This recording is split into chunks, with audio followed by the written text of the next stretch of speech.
Good evening, sir. Nais kong ipabatid sa inyo ang inyong mga karapatan na naaayon sa ating saligang batas. You have the right to remain silent. Kaya pwede kayong kumuha ng sarili niyong mga abogado. Huwag kang maingay ha. Magpapanggap akong pres. Sige na, sabihin mo sa mga kasama natin, huwag sila maingay. Pahiram nito ha. Pahiram ha. Lahat yan, lahat. Akin na, bagal mo kumilos eh. Oh, yung press, pumasok na. Sir! Excuse po. Pwede mo na siyang interviewin. Miss, yung mga detalye po kung pwede. Talaga? Taga-press ka? Pwede bang isulat mo to? Illegal ang paghuli nila sa amin dahil hindi kami nakabody stockings kami. Talaga? Aba, idemanda natin para matuto ang mga pulis na yan. Naku, talagang magdidemanda ako kapag kinulong nila kami. Oh, paano yan, Sargento? Si Miss Beautiful magdidemanda raw. Aba, meron kaming ebidensya. At anong ebidensya ang meron ka, ha? Gusto mo ipupukos sa'yo tong typewriter mo? Ha? Opo. Ha? Sinabi nang sumasayaw kami ng nakabody stockings Relax, Miss. Akong bahala sa'yo, tutulungan kita. Talaga? Hindi na ako makukulong? Hindi na, Miss. Pero, Miss, may boyfriend ka na ba? Wala pa, bakit? Gusto mo manligaw? Sana kung pwede. Nako! Alam mo ba, pag linigawan mo ko, ngayon din sasagutin kita. Basta ba tulungan mo lang ako please? Ayos ah. Miss, akong bahala. Yung mga yan, ididimanda natin para matuto. Talaga? Sir, Oo. excuse me. Gusto daw kayong makausap ni Colonel Sanchez. Ma'am. Pulis ka, ha? Sir, pwede niyo na siyang idemanda ngayon ng serious physical injury. Isa ka pa. Malimbing tong taon to eh. Kahit mabulok pa ako dito sa kulungan, ha? Hindi ako magbo-boyfriend ng pulis na katulad mo! Bakit naman? Dahil wala akong katiwa-tiwala sa mga babaero at bolero, Babaero? ha? Na pulis na katulad mo! Kaya, Sargento, pwede ba ikulong mo na ako? Huh? Huwag mong hahawakan yan at huwag mong ikukulong yan. Ikaw rin, Sargento. Alam mo, yan ang gusto ko sa babae. Matapang, lumalaban, parang tigre. At yan naman ang ayaw na ayaw ko sa mga lalaki. Yung babaero at bolero tulad mo. Ano? Ayoko na niya. Mula nang ininjeksyonan mo ako, lalo lang akong humina. Nasaan ba ang doktor ko? Nasaan ba si Dr. Villar? Bakit hindi ko na siya nakikita? Kailangan mo yung iniksyon. Makakabuti sa'yo yan. O sige. Tanganan mo ako at nang hindi mo maramdaman.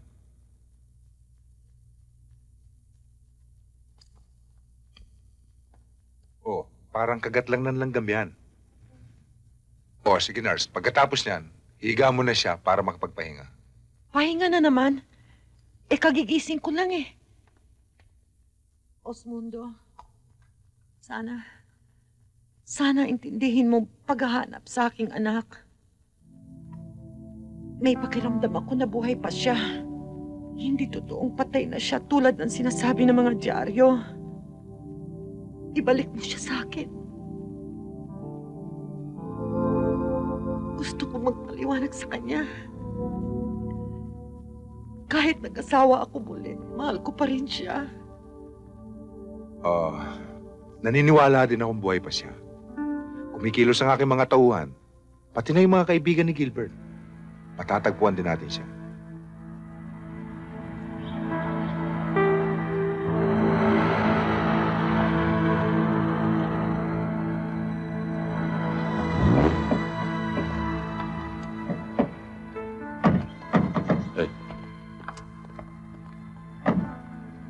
Ang papa.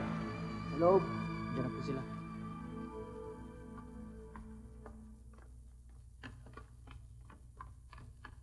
Ano ang ginawa mo, Kevin? Nasaan na... Kinalagan ko na ng tali sa leg pa. At ayon na rin sa utos mo, ay gagamitin ko siya para matuntong kung saan nagtatago si Monique. Hindi tayo dapat magkamali sa mga kilos natin, Gilberto. Kung ayaw mong pare-pareho tayong pulutin sa kangkungan, kailangan kumilos ka para mawala yung munik na yan. Hanggat nabubuhay ang babae niyan, sisiw ako, ikaw, at lahat ng bata mo sa asyendang ito. Ako ang magtatrabaho kay Beatrice. Gawin mo ang trabaho mo kay Monique. Papa, hindi naman siguro kailangan sigawan ako sa harap ng mga bata ko. Hanggat puro kapalpakan ang ginagawa mo, hindi bababa ang boses ko sa'yo.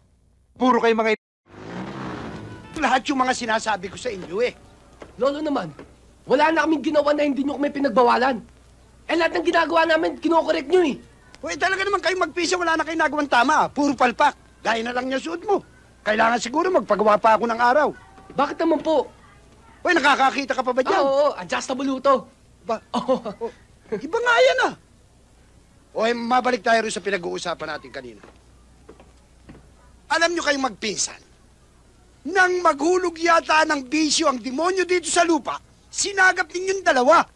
Tingnan mo, pag-inom ng alak, paninigaryong walang tigil, pambababae, pagnanakaw. Aba, sa ginagawa ninyo, maswerte nang umabot kayo ng 30 anyos. Hindi kayo kumain sa lolo nyo. Oh, 65 anyos. Maganda pa ang katawan, ha? Lo, mas gugustuhin ko pang mabuhay ng 30 anyos lang, eh lahat ng gusto ko nagawa ko. Ayokong umabot na katulad ninyo, eh lahat ng bawal, hindi nyo nagawa. Di ba, Tisoy? Okay, tol. Tsaka lo, hindi nyo ba alam? Lahat ng masama, yun ang masarap. Uy, sa kapatisoy. Ay, Oh, ano yung tsura mo? Ano yung nasa buhok mo? Ilo, style ng mga kabataan tulad ko ngayon yan. Pasosyal. Kaya ang baho ng itsura nyo.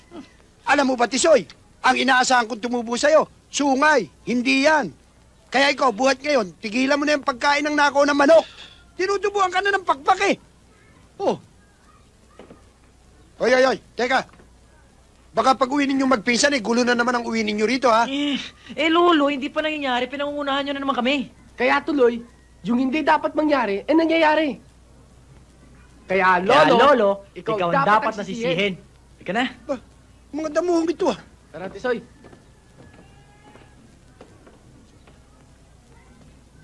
Oh, ingat sa motor.